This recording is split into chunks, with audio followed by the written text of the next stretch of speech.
Castor অয়েলের অতিরিক্ত মাত্রায় মৃত্যু হতে পারে। ত্বক, মুখ, চুল এবং বিভিন্ন চিকিৎসা সমস্যার জন্য ক্যাস্টর অয়েলের আশ্চর্যজনক উপকারিতা সম্পর্কে সবাই জানেন। কিন্তু আপনি কি ক্যাস্টর অয়েলের পার্শ্ব প্রতিক্রিয়া সম্পর্কে জানেন, বা আপনি ক্যাস্টর অয়েল বেশি মাত্রায় গ্রহণ করলে কি হয়?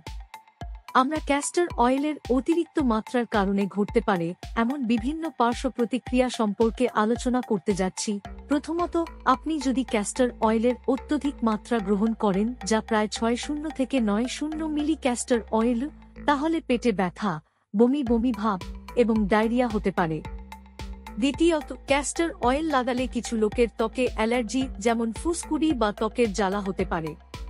এছাড়াও এটি কিছু লোকের ডায়রিয়া বা মলত্যাগের কারণে ডিহাইড্রেশন হতে পারে। এবং বিশেষ করে যখন আপনি গর্ভবতী হন, তখন আপনার ক্যাস্টর অয়েল গ্রহণ করা উচিত নয়, কারণ এটি জরাজু সংকোচন এবং অকাল প্রসবের কারণ হতে পারে। ক্যাস্টর অয়েলের অন্যান্য পার্শ্ব প্রতিক্রিয়াগুলির মধ্যে রয়েছে বুকে ব্যথা, মাথা ঘোরা, অজ্ঞান হয়ে যাওয়া, গলা শক্ত হওয়া এবং শ্বাসকষ্ট।